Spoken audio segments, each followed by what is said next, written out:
Este mês faz um ano do acidente com o Boeing da Gol, voo 1907. Caiu em um ponto perdido no meio da selva amazônica. 154 pessoas morreram. Você vai ver agora, com exclusividade, imagens inéditas feitas pela Força Aérea durante as operações de resgate.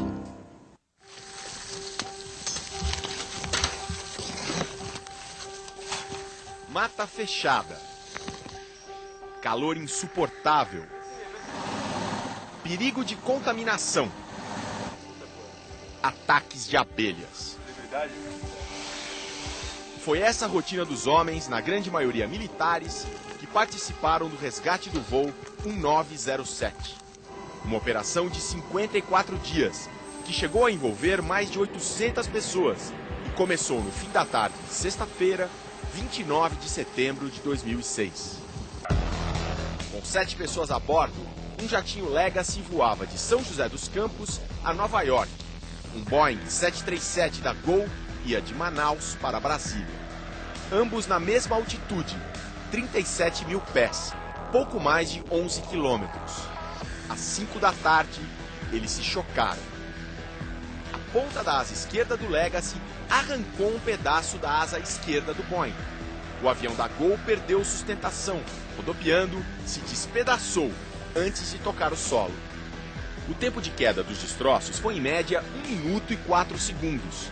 E a distância entre o ponto da colisão e a área onde se acharam os destroços foi de cerca de 5 quilômetros, ou seja, uma trajetória praticamente vertical. Mesmo danificado na asa e no lado esquerdo da cauda, o Legacy conseguiu fazer um pouso de emergência na base aérea da Serra do Cachimbo, sul do Pará. Quando acontece um acidente grande, como o do voo 1907, os primeiros a serem acionados são os paraquedistas especializados em busca e resgate do Paraçar, da Força Aérea Brasileira.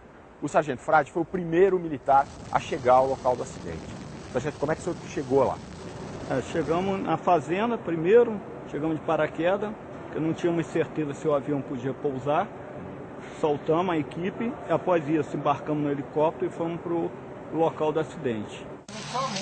A fazenda onde os paraquedistas desceram é a Jarinã, que fica a cerca de 40 quilômetros do local da queda. Ela se tornou a central de operações. Os militares do Paraçar ficam no Rio de Janeiro. Quando foram convocados, logo depois do acidente, esses militares começaram a ser transportados para a base aérea de Cachimbo. Era a instalação da FAB mais próxima do acidente, a mesma onde o Legacy conseguiu pousar.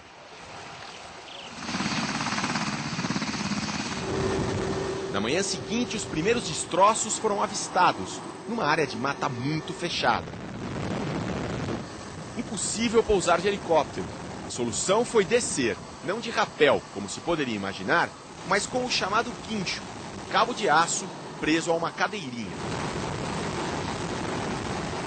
Andando lá no meio da selva, aí encontra dificuldade de progressão por causa de água, raízes, diferença de relevo, barro, charco. Como é que vocês procedem para descobrir se tem ou não sobreviventes? A gente chegou no local, divide equipes e coloca buscas e fica chamando nomes, chamando. Mas ninguém respondeu. Só se viam fragmentos do avião, indicando que ele se desfez no ar. Nós sempre temos a esperança de salvar vidas. À medida que notava que a operação não seria de salvamento, mas de rescaldo, o pessoal do Paraçar tomava contato com as dificuldades da selva. Contra as abelhas, improviso, fita adesiva para vedar as roupas. Nem sempre dava certo. Inclusive nós tivemos um tenente que sofreu um choque anafilático, tivemos que tirá-lo de lá às pressas, quase morreu. Em pouco tempo e com muito esforço, foi aberta uma clareira onde havia maior concentração de destroços. Um helicóptero pilotado pelo Major Santana conseguiu pousar. Começava o processo de busca, transporte e identificação dos mortos. Se você tiver, por exemplo, um relógio ali do lado do corpo, recolhe e bota junto no saco. Em torno da clareira principal foram abertas outras, secundárias, para onde os corpos eram levados. Dessas clareiras eram içados até a principal e de lá para a fazenda Jarinã. Da fazenda, dentro de piscinas para não contaminar os aviões, eram transportados ao Instituto Médico Legal de Brasília para a identificação definitiva. Na clareira principal, começava uma operação complexa. Surgiu a necessidade de ter que remover a asa, levantar a asa. Então teve que levar o equipamento para a clareira, um equipamento que não é preparado para usar naquela situação em selva. Foi um desafio técnico e um esforço imenso.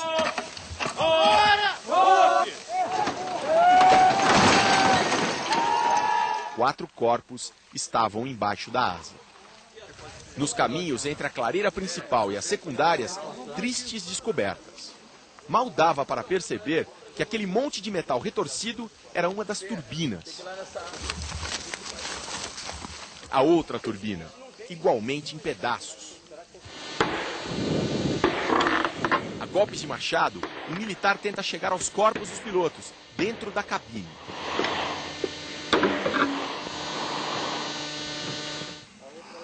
Da fuselagem não sobrou quase nada.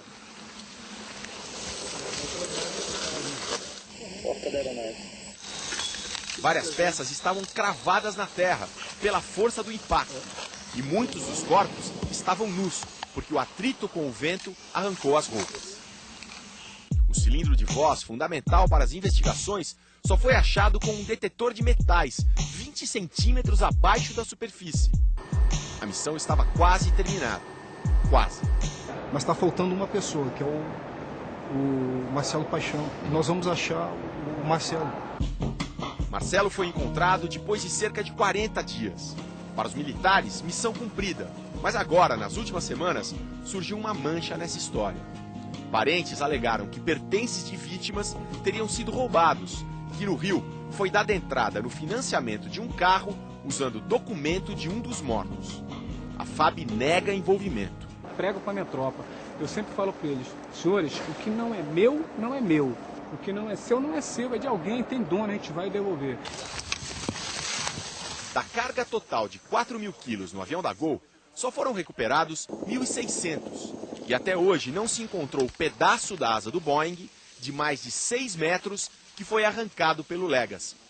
Para os militares, recuperar objetos não era o foco da missão. A gente queria que todas as famílias tivessem de volta seu ente para fazer o sepultamento, né, para ficar mais tranquilo, ter um conforto maior.